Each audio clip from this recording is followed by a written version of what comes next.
po mga bossing ko, ang isa sa mga pinakamaganda at dapat ay meron po tayo at magawa nyo po ito. Ano po ba ito mga bossing? Kung kayo po mga bossing ko ay napapansin po ninyo na kayo po ay parang napakailap ng swerte at parang paborito ka ng kamalasan, lalo-lalo na ngayong araw na ito ay simula na ng ghost month, maaaring mas terrible ang mga pagsubok na darating. Ngayon po mga bossing, kung kayo po ay naniniwala at na-issue po itong gawin, subukan nyo po ito para mas maging magaan ang daloy ng swerte ngayon darating na ito ng ghost month nga po mga bossing. Ngayong araw na ito ng August 16 hanggang papalo po ito hanggang September 14 na tinatawag na ghost month. Kaya dapat meron ka mga pang-attract ng swerte, pantaboy ng mga kamalasan. Dahil sinasabi nga po nila na sa mga panahon na ito ay nakalaya daw ang mga negatibong espiritu na kung maaaring ikaw po ay wala po mga pantaboy ng malas, pang-attract ng swerte, ay susundan ka ng kamalasan. At kapag do'y kinasundan ng kamalasan, ngayong buwan na ito, maaaring pagdadaanan nyo yung mga pagsubok hanggang sa susunod pa muli na taon, sa susunod muli na ghost month. Kaya kung kayo pinaniwala at na-issue po na mas higit na lumebel up ang inyong swerte, may tuturo ako na simple at napaka-epektibo mga pamamaraan.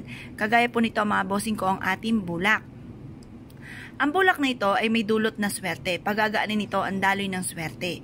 Ito pa mga bossing ko ay isa sa mga subok na napaka-epektibong pamamaraan upang sa ganon ay masigit kayo na maka-attract ng kaswertihan. Ito pa mga bossing ko ay simple lang ang inyong gagawin. Kumuha ka ng isang pirasong bulak na kagaya nito, humarap ka sa mga gawing silangan ng alas 7 ng umaga ngayong araw na ito at mag-wish ka. Sabihin niyo po ay ngayong buwan na ito ay mas magiging magaan ang daloy ng swerte sa akin at magkakaroon ako ng maraming pera. Ganun po ang inyo pong uugaliin. Huwag kayong magsasabi ng mga pangit. Panay mga magaganda ang inyo pong mga sasabihin. At pagkatapos po nito mga bossing ko, kayo po ay sabihin nyo na yung direct to the point ko ng mga wishes po ninyo. Halimbawa, magkaroon ako ng sarili kong bahay, magkaroon ako ng negosyo na dito na ako yayaman, magkaroon ako ng mga magagarang sasakyan. Basta mag-wish na kayo direct to the point na walang sana. Kapag gumamit ka ng sana, ito po ibig sabihin, alanganin ka pa na maaaring ito ay magkatotoo.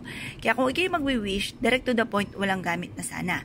At pagkatapos ito mga bossing ko, ibilad ito sa sinag ng araw. At pagkatapos ng alas 8 ng umaga, kunin ang inyo pong pitaka or kaya ang inyo pong bag at isiksik nyo po itong bulak. Dalhin ito kahit saan kayo magtungo. Simple at napaka-epektibo mga pamamaraan na ang dulot sa inyo maaaring mas maging maginhawa ang inyo pong pamumuhay. Bukod po sa inyo pong sipag at tiyaga at pananalig sa mahal na Panginoon, mainam na meron kang pang-attract na swerte na kagaya po nitong ating bulak na ito. Ito po ay makakatulong upang sa ganon, mas higit na lumebel up ang inyo pong kaswertihan. Ngayon po mga bossing ko kayo po naniniwala at na-issue po itong gawin, huwag na po kayo magpatumpik-tumpik pa at makakatulong po ito upang sa ganon, higit kayo na maswerte. Ngayon po mga bossing ko kayo po naniniwala, asya. Good luck po sa inyo po lahat.